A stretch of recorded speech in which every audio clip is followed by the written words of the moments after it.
Well, Merry Christmas and Happy St. Stephen's Day for those of you who recognize his feast day today. Today is the day after Christmas, the day after the dam has burst and all the feasting and celebration has poured forth. And if I'm being totally honest, I had a bit of trepidation, some apprehension as we approached this time of feasting and this great season of celebrating the nativity of the Lord. And the reason for that is because I often don't feast well. I don't fast very well either, but I give it my best effort, and I understand the purpose, and I experience the good benefit of seasons of fasting. But feasting is one of those things that I don't think we do well as a culture, because we are so hedonistic and so indulgent as a society that it's hard not to fall prey to those more secular patterns of thinking and acting. So as Christmas came upon us and as we woke up this morning, a little fatigued, a little weary, I admit that, I spent some time thinking and praying about this question. Lord, I don't want to fall prey to unhealthy feasting. I don't want to lose all the benefit of the season of Advent, which for our family was a time of withdrawal and self-denial and fasting. I want to retain those good benefits. And so as I was thinking and praying about it, I feel like I got some insights that I wanted to jump down here really quick and share with you in the hope that they will benefit you as well. So the first thing that came to mind for me was that these seasons of feasting are not a vacation from our disciplines. This isn't a time off in which we are no longer expected by our own nature or by God or by divine or natural law to simply avoid and ignore the disciplines, the habits that produce virtues in us, and that reinforce those virtues if we've managed to attain them. We don't ignore those and then abandon the good character that has been developed in us through those habits, because those disciplines they're not an imposition that we kind of resent, like going to work is. For some of us, they are what produce our blessedness, produce eudaimonia, according to Aristotle, or beatitude for the supernatural virtues. They are what make us happy, what make us joyful, what make us come alive. And if we were to abandon them, it would be to kind of treat them almost with a certain kind of contempt. It would be to treat goodness itself with contempt, as these are the paths to goodness. And so as we embrace feasting, we also need to recognize that the disciplines that we have built up in our lives, or perhaps have built up during time of the rigors of the periods of fasting, like during Advent or Lent, those good disciplines need to be preserved and encouraged also during the time of feasting. The second thing that came to mind for me was that this season, similarly to that first principle, is not a time in which we are given license to indulge in vices. This isn't a time in which we can embrace, gluttony and laziness. This is a time in which our attitude is adjusted into more of a joyous celebration, but it doesn't mean we can go from virtue to vice. That's not the contrast between liturgical seasons of fasting to liturgical seasons of feasting.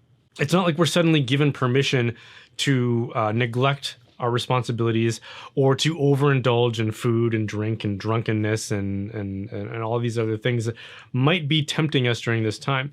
It's no longer a time of fasting, so it is a time in which we can embrace celebratory affairs, in which we can indulge in drink and good food within certain reasonable measure, which we couldn't do during our time of fasting.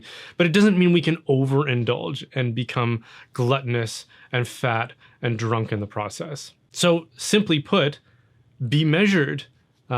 Maintain the boundaries of virtue, neither deficiency nor excess. Stay within those boundaries and continue to cultivate your good virtue. The last thing I would say is that times of celebration, times of feasting are times of leisure. But leisure, according to the contemporary wisdom of the society that we live in, or the conventional wisdom, it is thought of as idleness, right? I go to work, I exhaust all my energy, and then I come home and I become idle. I watch Netflix, I scroll on my phone, I do nothing. That's not what good leisure is. Leisure is an activity. It's a time of doing. It's a time of prayer. It's a time of study. It's a time of hobbies. It's a time of spending time with friends in good company. Leisure is not idleness. The human soul is never meant for idleness. It is meant for rest at certain periods of time.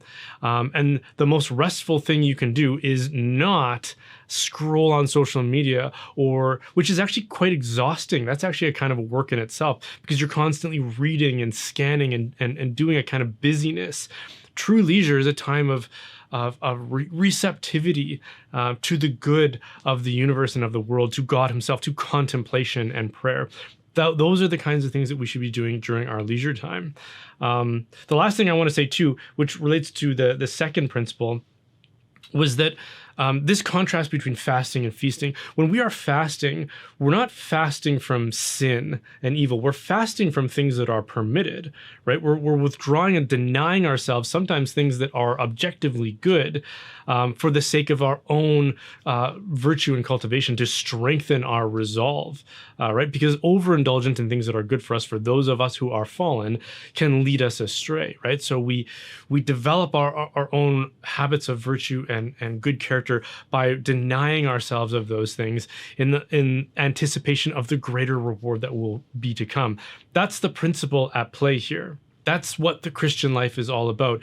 It's about denying ourselves now so that we will gain a greater reward to come.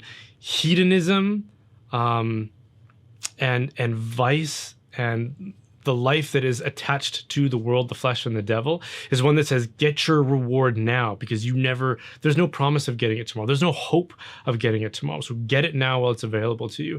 And what we do is we become enslaved by this tendency to constantly seek out the good pleasure now, or the happiness that is fleeting, the treasures of this world. And of course, prayer is what inspires all of this. So as we transition from this time of feasting, this time of fasting towards feasting, we need to ensure that prayer is with us every step of the way, that we don't abandon our practices of prayer, and that we constantly seek God's graces to help us understand how to live within the patterns of the great liturgical life of the church. So I hope that's helpful for you. I hope you are able to enjoy this time of feasting as it's intended to be, as God intended it to be, because God does love celebration as well as times of fasting. The Lord Jesus said so himself. He said that when the bridegroom is with the disciples, it's not the time for them to fast, but later that he would be withdrawn from them, and that would be a time for them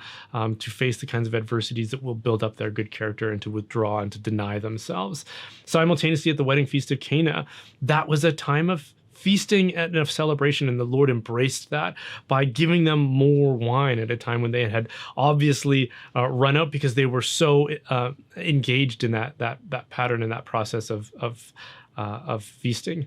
So I pray that the Lord Jesus is with you as he instructs you in this pattern of going from your fast to your feast, that you continue to maintain the good character that he has built up in you, and that you don't abandon that good and embrace feasting as if it's some kind of embrace of vice.